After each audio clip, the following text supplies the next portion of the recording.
Hello guys, our group will be presenting Chapter 3, Importance Managerial Issues. Hello everyone, I would like to introduce my group title, Importance Managerial Issue, and my team members, Li Hee-ho, Bae Jun-yang, Run Zikwan, Iza Aishira, Mak Xiong-wei, Chuan Zhizhen, Kan Chang-heng, Tan Gui-hen, Lim Jian-ta, and Sai Sai Li. I hope you guys enjoy our videos. Thank you. This is our table of content. Discussion question 1 to 5, page 87. For second is 10-point summaries, case study page 133 and 134. And the third one is case application discussion question. I hope you guys enjoy the video. Question 3.1. How does the concept of global village affect organizations and managers? Global village is a boundaryless world where goods and services are produced and marketed worldwide. There are three different ways for organizations to be considered global. The first one is marketplace globalization, when an organization exchanges goods and services with consumers in other countries. Secondly is talent globalization. Organization uses managerial and technical employee talent from other countries. Third is financial globalization, when an organization uses financial sources and resources outside of its home country. Now, the concept of global village affects organizations and allows organizations to become multinational corporations. As MNC, they can operate as three forms. The first one is multi-domestic corporation, where the MNC, in which management and other decisions are decentralized to the local country in which it's operating. The second one is transnational organization, an MNC where artificial geographical boundaries are eliminated. The third one is global corporation, an MNC in which management and other decisions are centralized in the home country. Besides, concept of global village also causes organizations to carry out global sourcing, exporting or importing, licensing, franchising, pursuing a global strategic alliance to form joint venture, and setting up a foreign subsidiary. By carrying out global sourcing, an organization is able to purchase materials or labors from all around the world wherever it is cheap.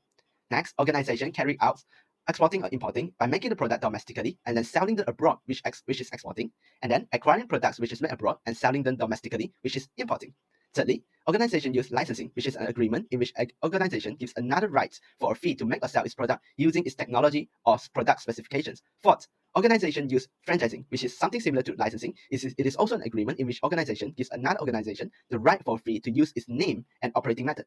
Fifth, organization pursue a global strategic alliance to form joint venture, which is a specific type of strategic alliance in which the partners agree to form a separate independent organization for a business purpose. Lastly, organizations set up a foreign subsidiary, which is a direct investment in a foreign country that involves setting up a separate independent facility or office. Concept of global village also affects managers. Concept of global village affects managers through multiple aspects such as values, morals, customs, political and economic systems, and laws. When we talk about values and morals, managers need to pay close attention to the values and moral standard of employees from different countries as they might differ from one another. Laws. Local laws are not universal. Thus, managers must be aware of countries' law when doing business there to ensure they always abide the laws and regulations. Political views.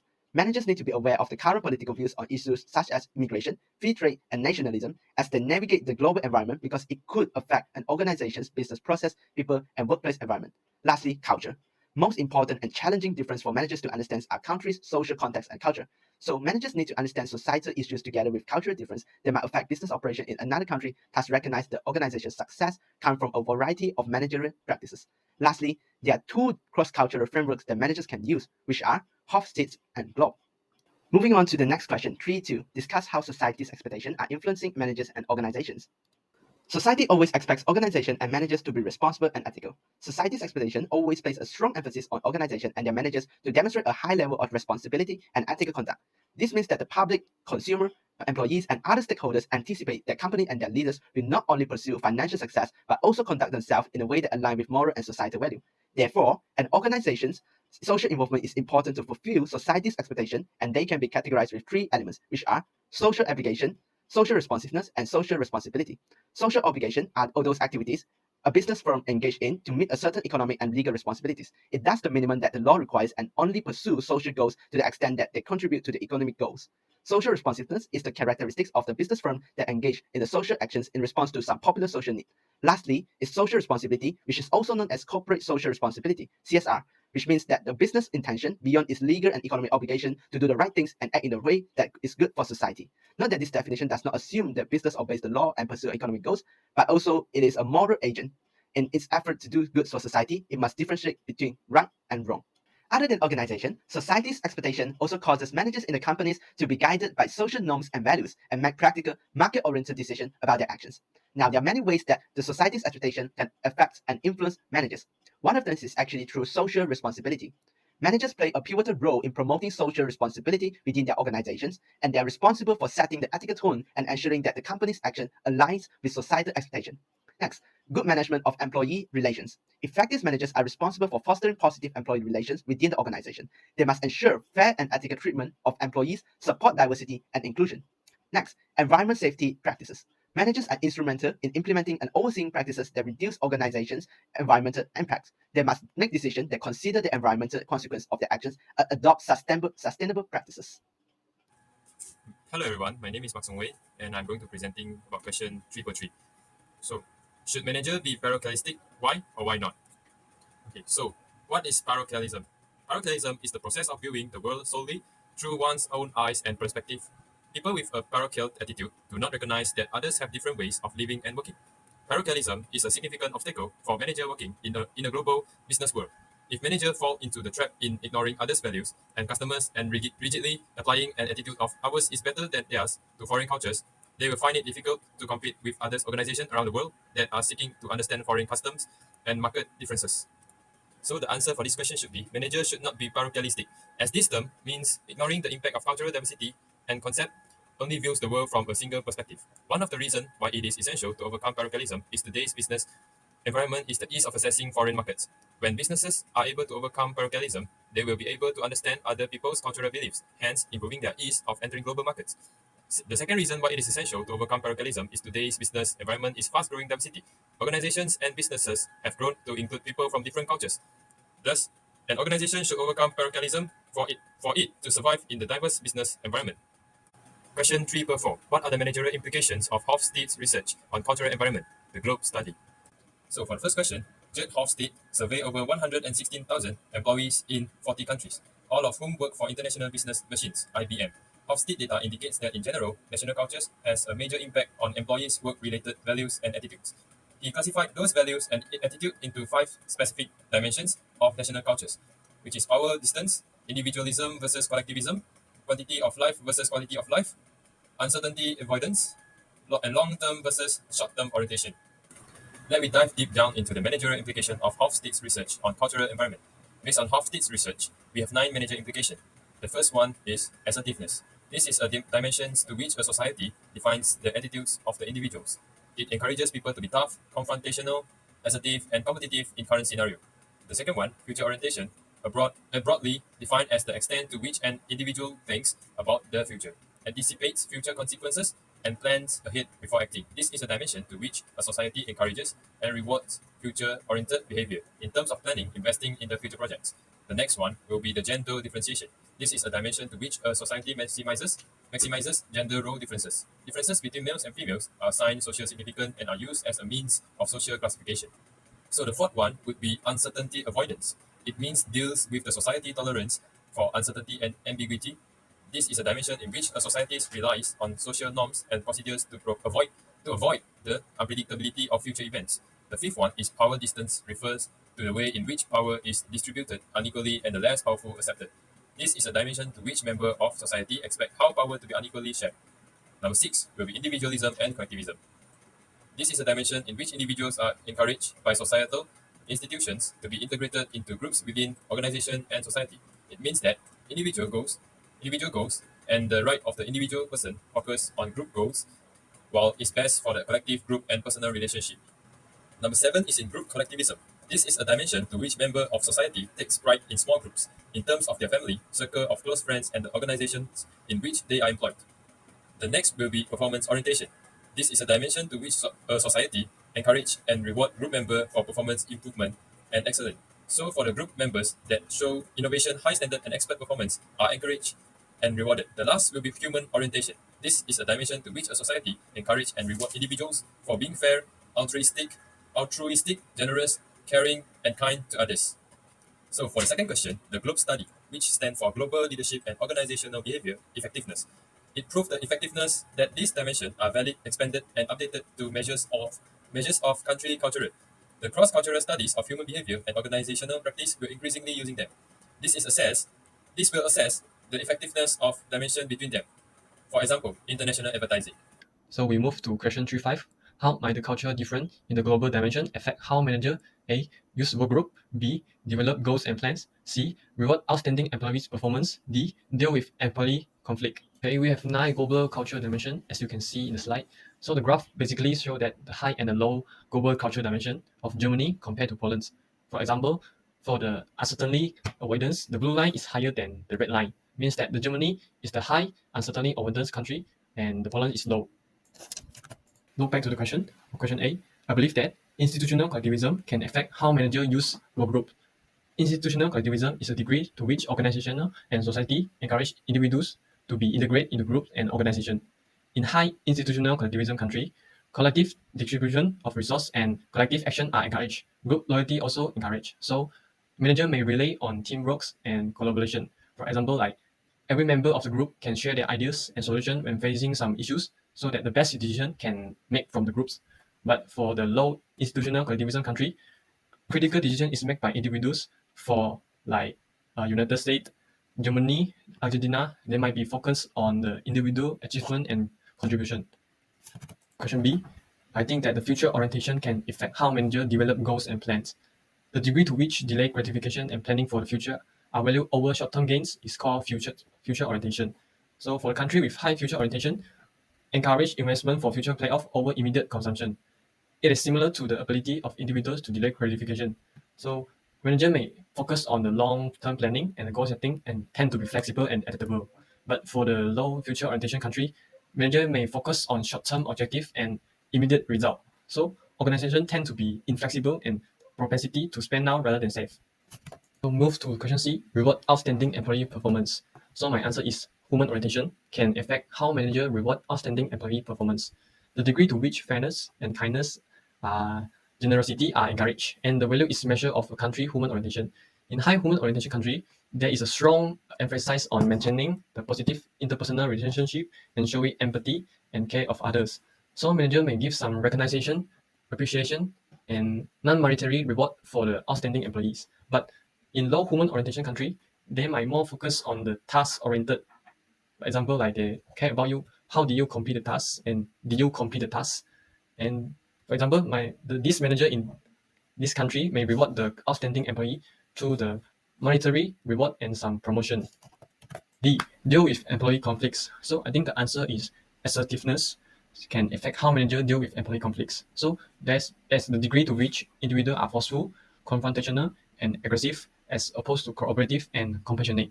In high assertiveness countries such as the United States, Germany, and Mexico, their communication is direct and unambiguous. So the manager may encourage more direct approach to resolving the problem and conflicts. But country with low assertiveness country like Switzerland, New Zealand, their manager in this country are more likely to look for consensus and cooperative to solve the conflicts. And their manager and also more tolerant and more likely to use encouragement. Hello, sir. My name is Lim Jian Tak. Today, I'll be presenting the summary case. Based on the summary, I have listed down 10 important points. For the first one, experts predict that electric vehicles, EVs, will become as affordable as gasoline by 2025, and by 2040, one-third of the global auto fleet will be EVs. It is expected that demand for vehicles will be highest in the 3 largest economies in the world. For example, China, the United States, and Europe. Rising lithium-ion battery production is offsetting a reduction in oil production, which will have major consequences for oil exporting nations. Congo is the world's largest producer of cobalt, which is needed to create those rechargeable batteries.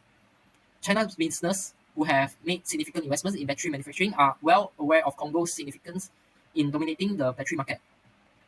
Chinese enterprises hold an advantage over the initial stage of the lithium-ion batteries manufacturing process and generate more than 3 per 4 of the refined cobalt compounds produced. Contemporary Apex Technology Ltd, or also known as CATL, is a Chinese company that has become as the industry leader in EVs battery manufacture very quickly. The enormous gigafactory of Tesla in Sparks, NVIDIA, will be the largest structure in the complex. But with this massive growth, CATL will be able to exceed the combined capacity of all other providers. The intentions of CATL are very clear. It intends to expand its business outside of China in order to become the largest battery manufacturer in the world.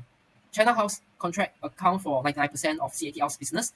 Foreign automakers that have been forced to partner with local battery makers in order to market EVs in China have been among them. And that's all from me. Thank you.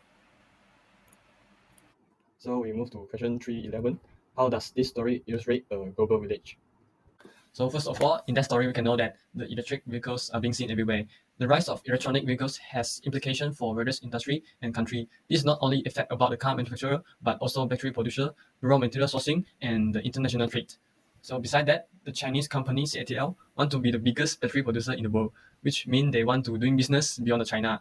CATL grow up with a building with a massive building battery producer complex in China so that they can export their battery worldwide internationally, and this is the way CATL entering the global market. Okay. Furthermore, CATL did not just have one industry in foreign country, but they have already acquired to manufacture in Finland and has added office in Paris and facility in Germany. So they're seeking to tap into global market and compete on a broader scale, and it definitely illustrating the global village. Now let's proceed to 312 using exhibit 3.1. So what approach is China CTL using to go global? Explain your choices. So there are three ways for China CATL to go global. The first one is licensing. Second one is strategic alliance. And the third one is foreign subsidiary. So let's further elaborate to the point for licensing. So licensing is an agreement which an organization gives another organization the right for a fee to make or sell its product using its technology or product specification. Licensing also can be defined as business arrangement wherein a company authorizes another company by issuing a license to temporarily access its intellectual property rights. How China CATL provide licensing to other company? So CATL is licensing its cell-to-pack technology to South Korea supplier Hyundai Mobis. CATL will support the supplier which is part of the Hyundai group, not only as a licensor but also a partner company in the introduction of CTP technology in South Korea and worldwide. Work together to develop higher quality products for the global electric vehicle market. Okay, so now let's continue with another point. The second one, strategic alliance. Third one, joint venture. So strategic alliance is a strategic cooperation between two or more organizations with the aim to achieve a result one of the parties cannot achieve alone. Third, joint venture. Joint venture is a strategic business collaboration between two or more parties where they agree to share their expertise, experience, and resources to accomplish a common business activity, goal, or project. How China CAT established joint venture with global company. Amperex Technology Limited ATL has established a joint venture with CATL, which manufactures and sell of EV battery, and enter into a definitive agreement. ATL and CATL will establish and operate two joint ventures specializing in the development, manufacture, and sale of the medium-sized rechargeable battery. Besides, CATL and Honda have signed an agreement to form a comprehensive strategic alliance on new energy vehicle battery to strengthen their strategic partnership and promote the popularization of electrified vehicles. Let's dive into our last point, foreign subsidiary. Foreign subsidiary is a company operating overseas that is a part of larger corporation with headquarters in another country, often known as a parent company or a holding company. Foreign subsidiary can be known as a foreign subsidiaries operates independently from its parent company. How China CATL established foreign subsidiaries in other company. CATL begins its overseas journey by establishing contemporary Amperex Technology GmbH CATG in Munich, Germany, the company wholly owned subsidiary. 4 years later, CATL founded Contemporary Amperex Technology Thuringia GmbH CATT in Erfurt, Thuringia. It established wholly owned subsidiaries in France, USA, Canada, and Japan in 2017. Let's move on to question 313. 313. What kind of MNC do you think CATL is? Explain your choice. So there are three types of MNC, multinational corporation. The first one is multi-domestic localized corporation. So it can be defined as the management and other decisions are decentralized of the local company in which it is operating. The second one is transnational borderless organization. So it is an artificial geographical boundaries are eliminated. And the third one is global standardization corporation. So it can be defined as the management and other decision in the home country. What kind of MNC do you think CATL is? Global standardization corporation. What are the CATL's visions and global location? The vision of CATL is rooted in the Chinese culture while embracing the global culture. Strive to be a global premium innovative technology corporation. It delivers excellent contribution to green energy resolutions for mankind and provide a platform of pursuing the spiritual and material well-being for employees. Lastly, where is the global location of CATL? Most of their centers located in China. Greetings to the professors and my fellow classmates. Today I'm going to talk about question 14, that how would phosphate dimension of national culture and globe findings be useful to CATL's management as it moves to Europe and eventually to the United States. So mentioning what is CATL, CATL is a leader of battery production in China. As well in Eastern China, CATL has produced $1.3 billion battery productions. What is their target goal? They're aiming for the biggest battery producer in the world, as well as not only expanding in China, but expanding to Europe and United States. Mentioning about phosphate dimension of national, I want to talk about how this could provide assistance to the capital. This will help to understand the difference between the countries and business culture, as it is all differentiate from countries to countries and territories to territories. And it helps to understand etiquette and facilitates communication in areas ranging from business to diplomacy. This will definitely help capital to widen their business to Europe and United States. There are 5 factors with Hosfei dimension of national. Firstly is power distance index. Secondly, individual versus collectivism. Thirdly, achievement versus nurturing. Fourth, long versus short-term orientation. And lastly, uncertainty avoidance. Firstly, I want to mention about the power distance. As you seen on this graph, that most of the European countries are in high PDI. They are in a centralized organization. So what should capital do about this? Firstly, they have to acknowledge that they are having a complex of members and organizations that are ranked according to the status. They are extensive gap in earning, authorities, and honor. And their decision making are done by high committees or the majority rules. The example of this high PDI can be Belgium, Poland, and France. Mentioning about the low PDI, they are having a flatter organizations, which means that supervisors and employees are placed almost equivalent, and ideas and decision makings are expressed openly. The example of this country is by Denmark or Northern Sweden, United States, and Finland. Secondly, I want to mention about individualisms versus collectivisms. As you can see in this bar graph, that most of the European country is in individualisms. So what should capital do about this? Firstly, it should be take note that people value for time, privacy, and freedom. So that capital should set a business system that work and social life are differentiated. As the capital want the employees to eager for challenges, they should set individual rewards for their work. And also, capital should encourage the expressions of idea as well. US is also one of the country with individualisms scored 60 in. I want to talk about low individualisms, which also called as collectivisms. They should focus on building the skills, and people work for in strict rewards. The collectivism country are focusing on maintaining harmony, so it is the best to avoid giving a negative feedback. Thirdly, achievement versus nurturing. As you seen on this above map, that most of the European countries are situated as nurturing. However, United States are considered as achievement. So I want to mention both of them.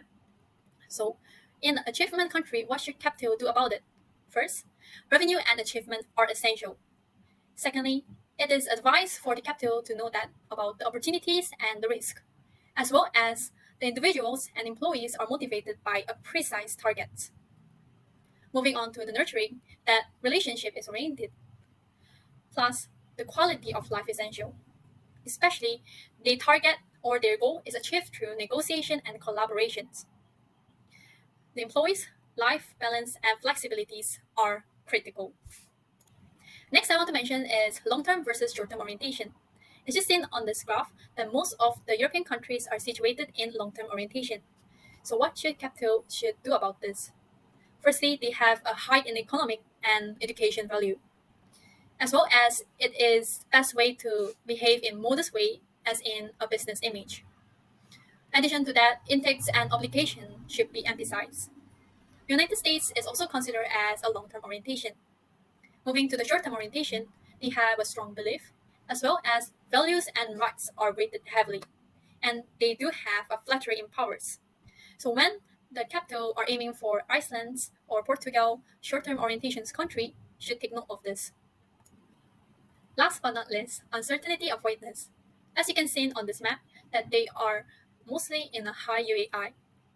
It can be seen that numerous and high social compactions. What should capital do about this? Capital should set a business setting where they can freely express their emotions, as well as putting up the precise expectations and goals are crucial. And encouraging the creative thinkings are also expected in the business systems. Mostly, in high UAI, they're expected to have a fixed structure. However, it is also requiring more flexible attitude when there is a failure between a goal and expectations. Moving next to a low UAI. They mostly have low sense of urgency, so they may prefer slower progress. They're not much structured as high UAI. They are open-minded for innovations, learning, and decision making. So it is best for the capital to set learning sessions or innovation programs for the employees. And US also is one of the low UAI, scored 46th. Global leadership and organizational behavior effectiveness. GLOBE. GLOBE have 9 dimensions, What is unique to the globe than the national dimension is performance orientation and human orientations. So, what could globe assist the kettle? They might help to understand the cultural values and expectation to potential partners, employees, and customers from all the regions, as well as help to identify the strength and shortcomings of leadership styles and support Kettle to modify the stakeholders' expectations. Lastly, the perceptions and recommendations for effective leadership and Kettle performance can be shown in the globe. Now, let me introduce you to these questions. So first of all, I will first go through the question to let you know the content. So as much as 14% of the cobalt output in Congo comes from mine done by creators or freelancers, and European companies are leery of doing business with cobalt suppliers who buy from these creators, partly because some of the miners are children. These children rarely wear safety masks or other safety equipment and can suffer crippling injury while doing this dangerous job. Okay, let's look at the question A. Does this response by these companies fall under the classic view of social responsibility or the social economic view of social responsibility? And expand it. First, we should know the definition about these two views. The classic view is that management is only social responsibility is to maximize profits. Milton Friedman argued that business has one and only one social duty to use its resources and to engage in activities designed to increase profits, so long as it remains within the rules of the game. That is to compete openly and freely without deception or fraud. And in addition, Friedman argued that a manager's primary duty is to run the organization for the benefit of shareholders by increasing financial returns. If socially responsible behavior increases the cost of business, it hurts profit returns. Robin also mentions that those who opt social responsibility fear that pursue social goals may undermine economic productivity, as well as the costs that arise from the inability of many socially responsible actions to cover their costs. The social economic view is the view that management's social responsibility extends beyond profit to include the protection and improvement of social welfare. According to Carroll, the four essential elements of CSR, that is, economic, legal, ethical, and philanthropic, can be linked to corporate social process such as like environmental assignment and stakeholder management and problem management. So for this slide, let's go back to the case, and I did some additional research on cobalt mines. This is a picture. The picture in the left is a picture of private cobalt mines in Congo, which have no safeguards, not even for the lives of their workers. And cobalt can cause pneumocommunes if inhaled into the lungs. Tunnels can cause pace. And most of the workers are children. I also think there are human rights violations here, and I will get to that later. So the second is a map of the world's cobalt mine production, more than half of which comes from Congo. So let's go back to the questions. So according to the definition in the book, it is 100% view of social economic. There are three reasons. First, the companies noticed that the child workers' human rights were being violated and expressed concern. This is a kind of moral standard because as these companies, they do not violate the rights and interests of child laborers, but indirectly cause the rights and interests of child laborers to be violated. And these companies do not bear any legal responsibility. These fit into the social economic view of making society better. Also, the classical view is to maximize the profits. Even though the cost of child labor is lower, these companies are still behaving ethically by not maximize the profits. For this slide, we will check out the question B. So let's read first. So look at the definition of social responsibility in the chapter and discuss the ethical factors in this scenario. There are 3 points. They are protect children's rights and interests, and labor rights and interests, and the last one is supply chain responsibility. For the first point, protection of children's rights, the involvement of children in many is unethical, as it violates the principles of international protection of children's rights. These children are at risk of physical harm and lack access to proper education and development.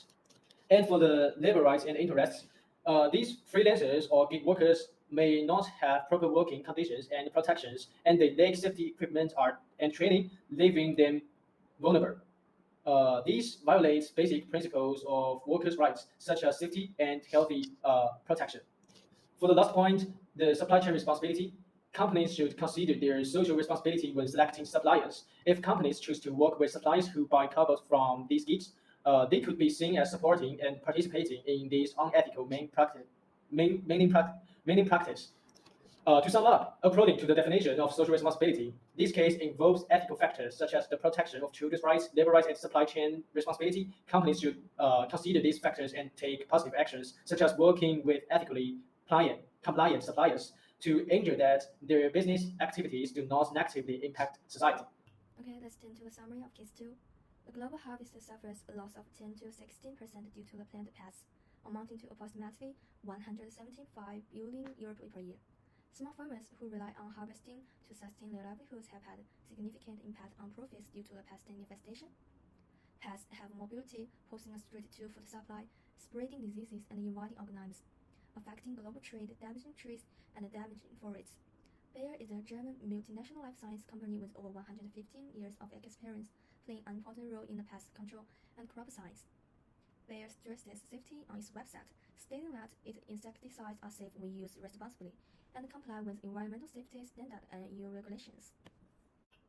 Environmentalists criticize pesticide manufacturers, including Bayer, pointing out that a large proportion of pesticides reach unexpected destinations, polluting water, soil, and living things.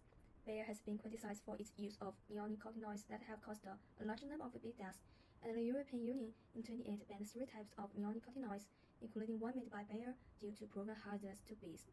Bayer opposes this ban, believing that new chemicals are essential for pest control, especially for farmers, and are safe to use once instructed. Environmentalists agree with this ban, citing concerns about the impact of pesticides on environment. A study in Nature Plants shows that reducing pesticide use won't hurt the output of the farms. Moving to question 16. Do you think the European Union's ban one of the Bayer's products in Europe will affect its use and reputation in other territories? Why and why not? So firstly, what happened to Bayer's? You can see in the above that there's a bee, so it has been related to bees. EU partially banned the Bayer's insecticides linked to harming bees, preventing their use on certain crops, which have been a big impact to the Bayer's and Bayer's products. So will it affect its use and reputation in other territories? I believe my answer is yes, it is possible, but it will depend on the factors of other region. Firstly, I have divided my slides into 2 parts, where left one is agreeing that yes, it might influence the reputations and products of the buyers. Where secondly is that no, it can destroy the reputations and the buyer's product in other territories. Firstly, I'm moving on to the yes part. Yes, it might influence the product image internationally, and it has been banned from considerable and one of the biggest market, EU. So there is a possibility of banning the product from other regions as well. Secondly, there will be a concern with the buyers from other territories that possibility of giving effects to the health and the environment. Lastly, trust of the customer as well as the potential customers from other territories will be lost. And negative publicity can impact the goodwill of the company, not in the short term, but in the long. With those factors and points, it will lead to a demand of the product will be lower and leading in a decreasing in financial performance. Next, I'm looking at the no part. However, it may no impacts to the product use and the reputation in other territories. It has different market and consumers demand, plus it might have a different regulations in other territories. So this is all for me, and I will be moving on to question 17. Question 317. Do you think that the environmentalists have overstated the danger of Bayer's product to bees? First is all, I will let you guys know about the harm of the Bayer product to bees. First, environmental concerns. The new studies say the environmental levels of neonicotinoids surrounding farm do not obliterate bee colony outright. As this, kill them over extended period of time. The pesticides also treat the colony and have lower reproductive rate. The pesticides not only reduce a bee's chance of survival but imperil its natural defense systems. Pollinators sit at the foundation of ecosystems across the planet. As many as 75% of food crops and 90% of rail-following plants rely on pollinators for reproductions. Without the pollinators, many of food we enjoy such as coffee and most foods will struggle to reproduce. Second, bioprogressive. Bayer company argue the neonicotinoids aren't the source cause of bee decline. They are citing other factors such as habitat loss, pesticide use, parasites, diseases, and poor nutrition have been blamed for the precipitous decline of the animal that pollinates around a third of all the food eaten by humans. Bayer company has now clarified its stance, telling the Guardian that it believes the assessment is quite good and scientifically sound.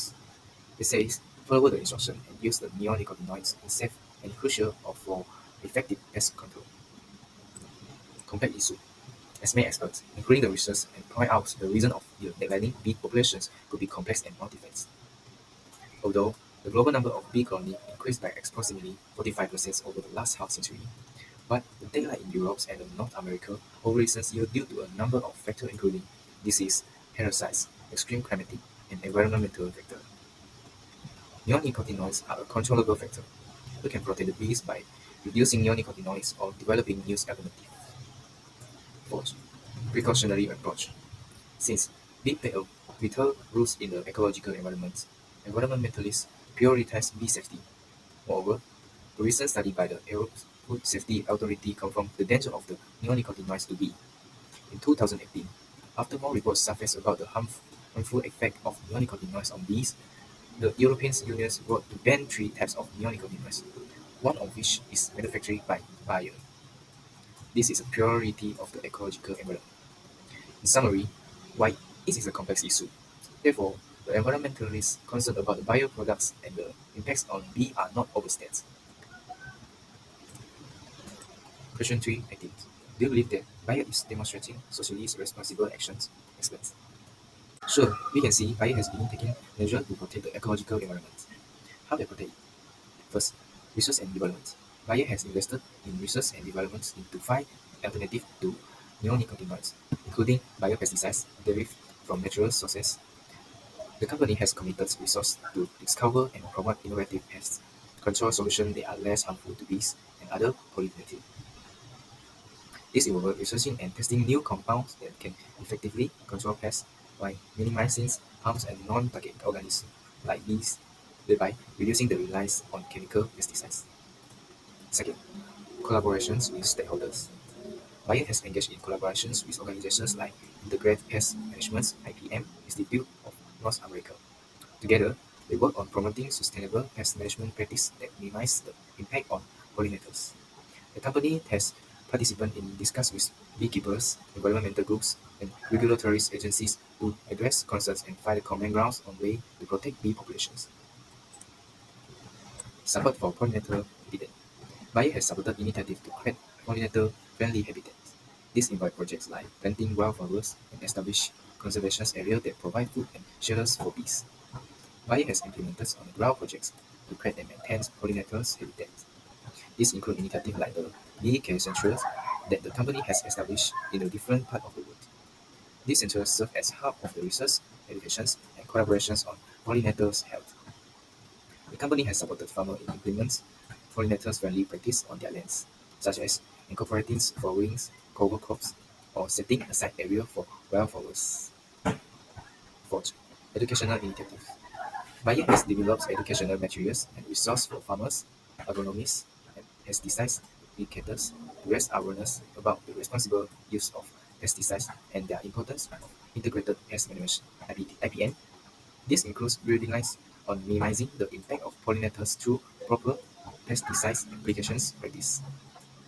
The company organized training sessions and workshops for farmers, beekeepers, and other stakeholders to share knowledge and the best practice for promoting coexistence between agriculture and pollinator health. Therefore, while the buyer has taken steps towards corporate social responsibility regarding bee health, the effectiveness and sufficiencies of their efforts are still subject of ongoing debate and scrutiny. Question 319. Do you agree with Bayer that the European Union is a bad deal for Europe? Discuss. First of all, we need to know what are neonicotinoids. Neonicotinoid is a group of insecticide and systemic chemical. It absorbed by the plant and dispersed through plant tissue, including pollen and nectar. It's very toxic to pollinator, beneficial insect, and also aquatic invertebrates. So I do agree with Bayer that the European Union ban on some neonicotinoids is a bad deal for Europe because several studies have suggested that neonicotinoids can harm bees and other pollinators, also potentially leading to decline in their population. Pollinators are essential for the reproduction of many food crops, so any significant decline in their numbers could have serious implications for food for production. It will be worse for Europe if food production is disrupted if they continue using neonicotinoids. Question 320. What lesson have you learned from this case about being socially responsible? Serious about sustainability protect the bees is a hypothetical case that underscores the importance of being socially responsible, especially in the context of protecting pollinators like bees. So the lesson that I have learned from this case is first, better environment. This case emphasizes the role of businesses and individuals in protecting the environment and inhabitants, not just pursuing profit. Second, public image. This case pursuing social goals by improved brand image and access to market that prioritize sustainability. Number three is public expectation. The public opinion now support businesses pursuing economics, social goals, and demanding more sustainable product and practice. Number four is stockholder interest.